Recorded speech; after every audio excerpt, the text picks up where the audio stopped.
Baik anak-anak, kita masuk di materi kedua ya, materi soal akuntansi untuk level UTBK atau SBMPTN. Di video sebelumnya kalian sudah belajar tentang JU ya, jurnal umum. Kali ini kita akan belajar lanjutannya, yaitu jurus atau jurnal khusus. Jurnal khusus ini dibuat karena ada transaksi yang berasal dari dua sumber ya. Yang pertama adalah transaksi yang terkait dengan pembayaran secara langsung atau biasa dikenal dengan transaksi tunai, dan yang kedua adalah transaksi yang pembayarannya pada periode ke depan atau ditunda, namanya adalah transaksi secara kredit.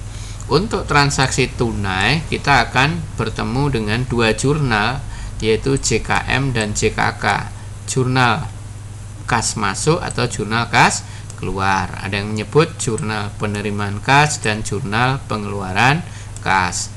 Untuk transaksi secara kredit atau yang pembayarannya ditunda, itu kita akan menemukan dua jurnal, yaitu jurnal pembelian dan jurnal penjualan. Nah, dari sekian kelompok jurnal ini sebenarnya kita akan sangat mudah untuk melakukan pencatatan. Umumnya untuk jurnal-jurnal khusus ini pencatatannya adalah pakai tabel ya. Beda dengan jurnal umum. Kalau jurnal umum kita tanpa tabel pun bisa, karena yang ditekankan untuk jurnal umum itu hanya posisi debit dan kredit setiap akun. Sedangkan di jurnal khusus itu akan mencatat transaksi yang paling sering terjadi, makanya dibuatkan jurnal khusus ya. Macamnya ya ini, sehingga perlu dicatat dalam bentuk tabel. Postingnya pun juga akan beda. Di jurnal umum kita posting buku besarnya ya buku besar umum ya, hanya judul akun-akun saja. Namun untuk di jurnal khusus postingnya ada namanya dua kelompok besar untuk posting, yaitu posting buku besar pembantu ya. Buku besar pembantunya nanti ada buku besar pembantu utang dan buku besar pembantu piutang ya, karena memang ada transaksi tunai dan transaksi kredit. Yang kredit inilah yang akan menghasilkan dua kelompok posting buku besar itu, jadi buku besar pembantu piutang untuk penjualan secara kredit dan buku besar pembantu utang untuk transaksi pembelian secara kredit. Baik, supaya tidak berlama-lama kita langsung intip seperti apa sih sebenarnya soal jurnal khusus itu. Kita perhatikan contoh berikut ini. Ini ada contoh transaksi berapa ini? Ada 5 hari transaksi, tanggal 2, 4, 6, 7 dan 8. Permintaan soal di sini kita diminta untuk jurnal khusus yang benar. Berarti jurnal khususnya ya salah 1, salah 2, 3 atau salah 4 ya. Kita lihat aja transaksinya, kita cek satu-satu. Pertama, dibeli barang dagangan tunai. Ingat ya, kita kembali lagi ke rangkuman yang tadi, kita mundur kembali. Kalau transaksi tunai itu ada jurnalnya cuma dua ini, JKM dan JKK. Kalau transaksinya kredit yang ini ya, maka kita lihat tanggal 2 dibeli barang secara tunai, berarti kas keluar.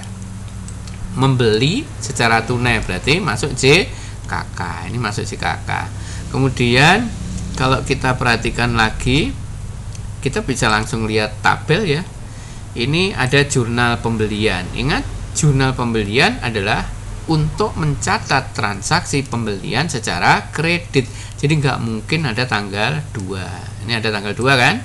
Maka jawaban A ini udah pasti salah ya. Kita lewati dulu. Kemudian yang B, jurnal pengeluaran. Nah, betul kan? Jadi ini jurnal pengeluaran kas, betul. Di sini dipasangkan dengan tanggal 8. Dibeli tunai, betul juga. Kita cek sekarang pencatatannya. Tanggal 2 dibeli barang dagangan, maka akan masuk kolom pembelian ya. Kolom pembelian posisinya ada di debit, ini debit ya. Senilai berapa? 600.000. Ini debitnya harusnya nggak berhenti di sini, ini amblas sampai sini ya, debit. Kreditnya apa? Kreditnya kas ya. Kemudian tanggal 8 dibeli perlengkapan tunai, berarti nama akunnya adalah perlengkapan. Karena perlengkapan tidak punya kolom sendiri, maka dia akan masuk di kolom serba-serbi. Akunnya bernama perlengkapan, nilainya sekian, dan kasnya kredit.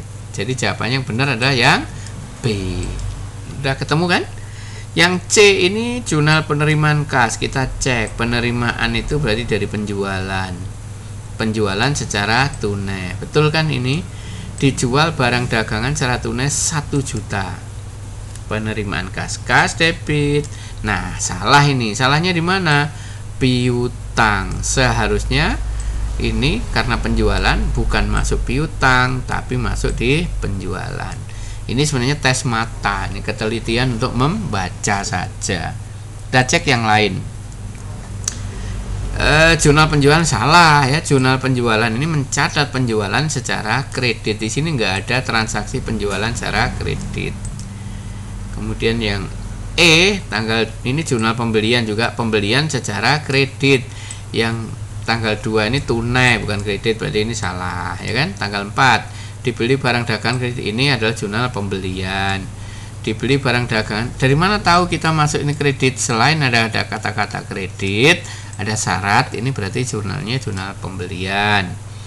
6, tanggal 6 dibeli barang dagangan dari toko saudara dan akan dilunasi awal bulan. Nah, ini juga pembelian secara kredit. Seharusnya jurnal pembelian ini hanya mencatat tanggal 4 dan tanggal 6, tanggal 2 nya tidak ya. Maka yang benar adalah yang B. Masih bingung? Ya, jadi saya ulang, ini rangkumannya. Ini ada kata-kata tunai, berarti jurnal kas keluar. Ini ada syarat namanya termin, ini jurnal pembelian. Kemudian ini ada awal bulan depan, juga pembelian. Ini ada kata-kata tunai, kas masuk karena ini penjualan. Jadi kita jual ya. Kemudian di sini masuk kas keluar karena ini membeli secara tunai. Kita lanjutkan. Lah, transaksi lagi kan? 1, 2, 3, 4, 5. Ada 5 contoh transaksi.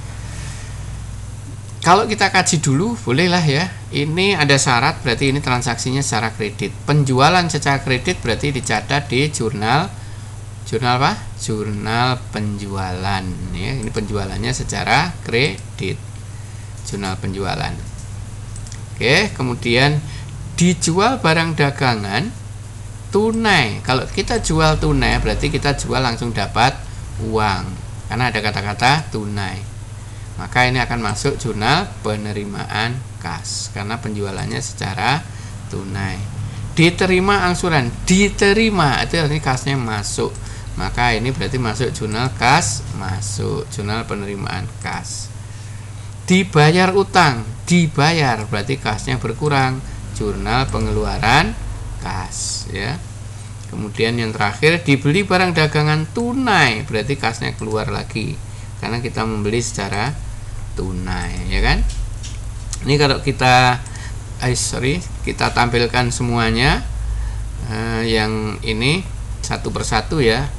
Ini tadi jurnal masing-masing ya, kita cek, kita tampilkan, kemudian kita lihat jawabannya nanti. Kita akan bisa lihat jawabannya satu persatu. Ini tadi jurnal penerimaan kas, yang ini membayar utang, kasnya keluar, dan yang terakhir di sini ini ya. Nanti kita lihat jawabannya. Ini belum saya link rupanya ya. Oh sudah. Baik. Apakah C ini benar atau nanti kita urut kembali ya. Kita urut kembali dari A ya. Kita udah tahu nanti jawabannya yang mana ini. Kita lihat ya. Yang diminta ini kan penerimaan kas. Nah, penerimaan kita tahu di sini hanya tanggal 7 dan tanggal berapa? Penerimaan kasnya ini tanggal 7 dan tanggal 10. Jadi yang jawabannya tanggal 7 10 aja yang kita patut periksa, yang lain tidak. Ini 7 10. Nah, ini kita periksa. Ya, yang B ini. 7 dan 10 karena 7 dijual tunai, 10-nya diterima. Kita lihat tanggal 7 kasnya debit, betul ya, kasnya debit, kemudian sini penjualan, betul. Tanggal 10-nya kasnya debit, diterima angsuran piutang, betul ya, ini betul ya. Kita lihat B ya, setuju. Dan kemudian barangkali ada lagi, keluar dia. Yang A ini kalau kita lihat salah ya, 3715. Kemudian B sudah ya, oke, jawabannya B kayaknya. Kemudian C salah ya, ada tanggal 15, padahal tanggal 15 adalah jurnal pengeluaran. Kemudian yang D, kalau kita perhatikan D salah juga, tanggal 17 masuk, harusnya 7 dan 10. Dan yang E kalau kita lihat juga salah, berarti yang benar adalah yang B ya, yang B yang paling benar. Harus teliti ya, jurnal itu kuncinya adalah teliti ya. Kita lihat contoh lagi ya, saya punya beberapa contoh ya. Yang ini transaksinya yang diminta adalah jurnal khusus berikut ini. Transaksi di atas cara jurnal khusus berikut ini. Ada ini jurnal pengeluaran kas. Apakah yang ini pengeluaran kas? Jurnal kas masuk. Yang ini jurnal kas keluar ya. Ini kas keluar kan? Ini tanggal ini bla bla bla bla. Faktur itu transaksi secara kredit, berarti ini jurnal pembelian. Tanggal ini dibayar faktur, dibayar berarti kas keluar. Dibeli barang dagangan secara tunai berarti kas keluar.